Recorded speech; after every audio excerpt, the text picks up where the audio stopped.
Howdy, friends. This is actually kind of like a part two to yesterday. Um, in the first story, as Jesus talks about the lost sheep, that familiar one, uh, for me, I always get the image of King David, right, being the shepherd. Um, and then Jesus says, but in case you didn't understand that parable, let me tell you another one, which is kind of a rehash, slightly different, but the same idea. And so this one also in the 15th chapter of Luke says, or, after he's told the first one, or what woman having 10 silver coins, and if she loses one of them, does not light a lamp, sweep the house, and search carefully till she finds it? And when she's found it, calls together her friends and neighbors, saying, rejoice with me, for I've found the coin I've lost. Just so, I tell you, there is joy in the presence of the angels of God over one sinner who repents. So let's just do the simple math on this. Who in their right mind loses a coin?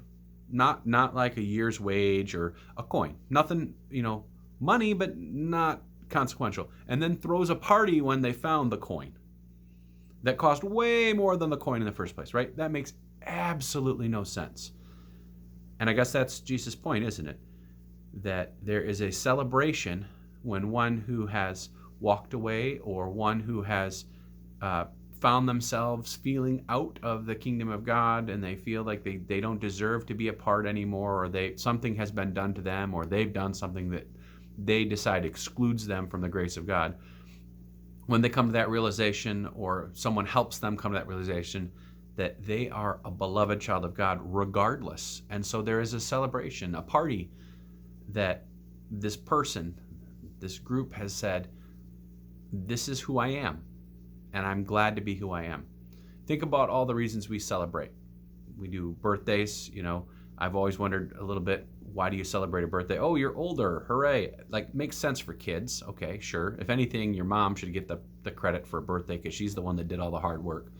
Or maybe you have a celebration for anniversary, right? You celebrate, you work hard, you do this, you spend a bunch of money, then you have a big party to celebrate that you've done all this hard work, and it cost you way more than it's worth financially, but emotionally way better. Weddings, prime example, right?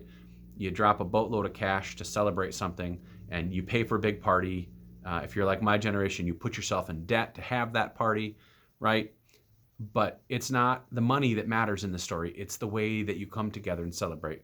And in the same way then, as this woman loses the coin and then finds it, she celebrates because what was seemingly lost and no longer available to her all of a sudden became available. And how better to celebrate finding something that gives you meaning in life than with a party?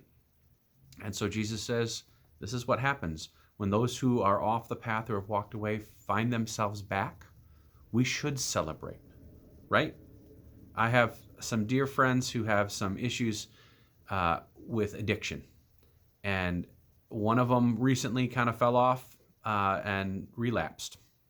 And, nobody wants to see this.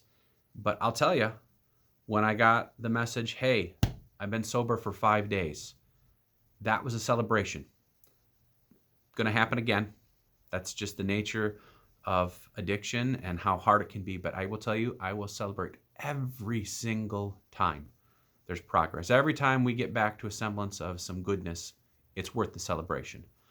So my question for you, what kinds of silly things should you be celebrating outside of the biggies, the ones that obviously make sense? What are those little steps in your life, in the life of your family and friends, that you should celebrate to encourage and to say, I'm just glad you're a part of me. I'm glad you're here. How do you respond to that gift of connection and joy with overwhelming joy to invite others in? We'll talk a little bit more tomorrow. Tomorrow's the prodigal son, so talk to you then.